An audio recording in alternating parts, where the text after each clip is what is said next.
Hi guys! Happy New Year! Meron akong tatry ngayon na bagong makeup and this is from L'Oreal. Say goodbye to makeup fails.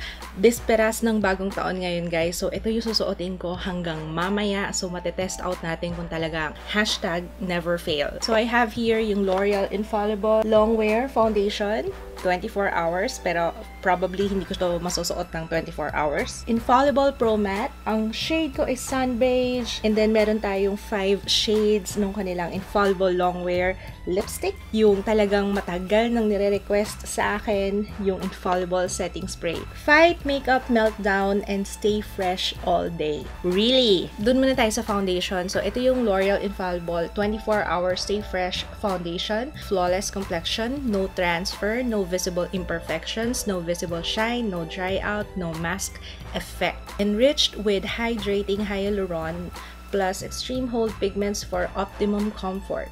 Okay. Sige. Meron ako ng Infallible before, pero yung matte, ito yung available talaga dito sa Pilipinas. Kasi yung favorite ko na Infallible, hindi siya locally available. Online lang. So, let's test this one. Ang shade ko dito is 150 or Radiant Beige. Meron siyang pump. Ito yung gagamitin kong brush. Real Techniques by Sam & Nick. Ito. So, wala akong nilagay na anything sa face ko ha, para matest out natin siya as is. So, dito muna sa half side of my face. Yes, yellow undertone. Hindi ko type yung amoy nito. Amoy lotion siya, pero preferably pag sa foundation, ayoko nung may amoy perfume. Para siyang lotion na may perfume. Yung dali niyang i-blend. Kumuha ulit ako na isa pang pump kasi kulang. Ito yung one layer. Hindi siya ganun ka-matte. Meron konting sticky feeling sa kanya. So, I would say ito light to medium coverage. Meron pa akong blemishes dito na hindi niya natakpan. So, itatry kong i-cover yan. Second layer. So, yung coverage na, it's buildable. As you can see, medyo natakpan. So, i-apply ko na siya on the rest of my face. Infallible Pro Matte 16-Hour Powder Matte Finish. Lasting matte finish, never cakey, never flat. Meron siyang shine control. Actually, na-try ko na to before and I liked it. Ito yung Sun Beige. Ayan. Parang medyo dark sa akin. Pero let's see. Meron siyang salamin na nasa ilalim and then ito yung lalagyan ng sponge. Nawala talaga kagad yung shine. Yung foundation parang meron talaga siyang lagkit sa kanya. Pero once na maglagay ka na ng powder, nawawala naman siya. Pero hindi siya ganun ka-lightweight na talagang mafe-feel mo na you have something on your face. Yung powder, parang ang dark niya sa akin kasi nag-darken yung aking face. Normally, kapag ganyan, akala nyo saktong-sakto lang kasi syempre yung lighting ko nakatutok sa akin. Pero sa totoong buhay, parang medyo dark siya. Wag lang sana siyang mag-oxidize kasi pag nag-oxidize siya, mas lalong magda-darken to mamaya. Foundation hindi naman nagda-darken sa akin or hindi naman nag-oxidize sa akin kasi hindi acidic yung face ko. Tatapusin ko muna yung buong face ko and I will be back. Okay guys, I'm almost done with my look. Doon na tayo sa lipstick. So, I have here yung 5 shades ng Infallible Longwear Lipsticks. Sabi dito, it's food-proof, fade-proof, and dry-proof. Ito yung mga shades I have here. Resilient Raisin, Refined Ruby, Persistent Plum, Bold Bordeaux, Everlasting Plum. And based sa ginawa kong eye look, I think I'm gonna go with Resilient Raisin. This one.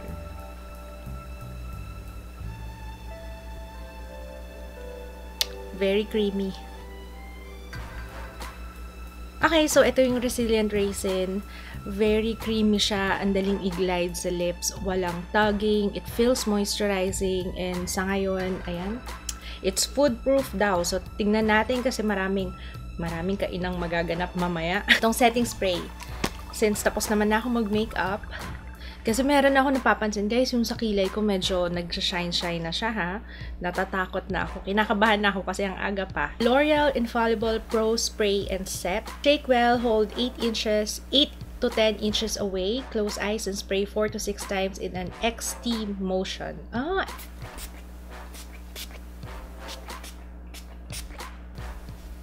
droplets. Tignan nyo, oh. May mga nakikita akong droplets dito. Parang mist talaga siya dapat. Pero hindi ganun. Parang may mga malalaking droplets. Pero, anyway, tignan na lang natin kung how it will perform sa aking face. So, ito na yung look ko, guys. This is my final look for bagong taon. It's now 11:37 a.m. and I will update you later. It's now 1:39 p.m. Grabe, nagmamantika na ako. Ano ba? Hindi ako kasama sa handa ngayon. Grabe rin yung transfer niya. Sobrang transfer. Ilang oras pa lang yung nakalipas, ha? Nakakaloka. I have a feeling na magiging blotting galore tayo later. Okay guys, so babalik ako later for another update. 5:06 p.m. Ang itim niya. Tapos, tingnan niyo, dumidikit yung buhok ko. Kasi malagkit na talaga yung face ko. Hindi ko talaga bet siya kasi hindi okay para sa oily skin ko. So, yung oil control niya bagsak talaga. Kanina pa ako blot ng blot. Tapos, yung feeling na ang lagkit-lagkit kahit hindi naman ganun kainit ngayon. Ganun yung nararamdaman ko. Pero in fairness, yung lipstick, kanina pa ako kain ng kain. Pero, nabura yung sa loob, pero yung sa labas hindi. Yun nga lang, hindi siya transfer proof, guys, ha? Definitely, kumakalat siya kapag ako, so, kumari sumabit yung lips ko. Kaya nga, nagtali ako ng hair. Kasi kapag mahangin, tapos napupunta sa lips ko, tapos kumakalat yung sa skin ko. Feeling ko gagawin ko ulit yung makeup ko later bago salubungin yung bagong taon kasi cannot be. Pag tinignan siya up close, wala namang nagkikake. Kaso, yung itsura ko parang dumi-dumi ko na. Nag-oxidize pala siya sa akin, ha? Nag-oxidize siya. Nagulat nga ako kasi hindi ko na-expect na mag-oxidize siya, pero it did. Okay guys, last and final update. It's now 9:53 p.m. Guys, hindi ko na to patatagalin kasi gusto kong magpalit ng foundation. Honestly, tingnan. Guys. Ito lang ang ginawa kundi mag-blot. Tingnan nyo itong itsura ko. Kung gaano ka-oily. Ayan. Kasi masyadong maliwanag tong ilaw eh. Wait lang ah. Ayan. Ayan! Ayun, diba? Kitang-kita nyo kung gaano ako ka-oily.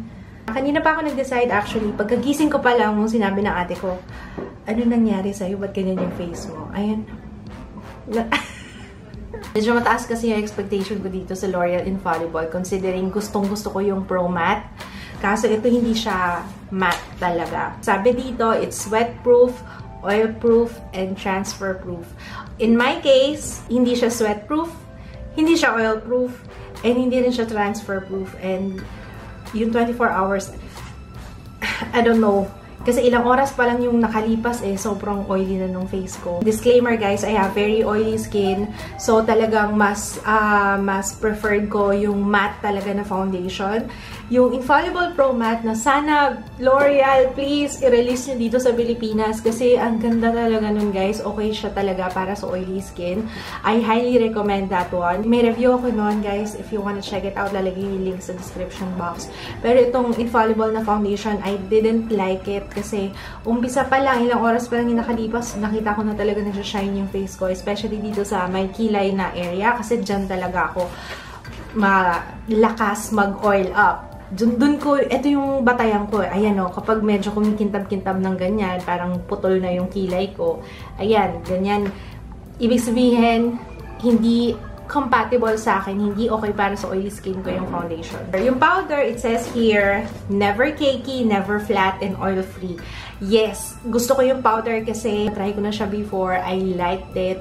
Okay siya pang touch up. Although hindi ko siya ginagamit na pang setting powder. Mas preferred ko kasi yung loose powder. It helps. Medyo maingay na sa labas. Sorry guys, malapit na kasi magbagong taon. Keep the oil at bay. Infallible Pro Spray, setting spray. Sa ngayon, hindi ko pa siya hindi ko masabi yung verdict ko kasi nga dahil nga hindi okay yung foundation sa akin. Maybe if I try this with yung usual foundation na ginagamit ko and then I will update you pag nasama siya sa favorites ko. Yung lipstick, in all fairness, kanina pang umaga tong lipstick na to, ayan, nawala na yung sa loob kasi kanina pa ako kain ng kain. Pero yung nasa labas, ayan. So, konting touch up lang yung gagawin nyo dito sa loob. It's worth trying out. Ito wala akong touch up na ginawa. Wala. Kanina pa nga ako punas ng mouth ko eh. So, natatawa nga ako kanina kasi pinitsuran ako ng ate ko katabi nung lechon belly na tinuturbo nila. Ayun.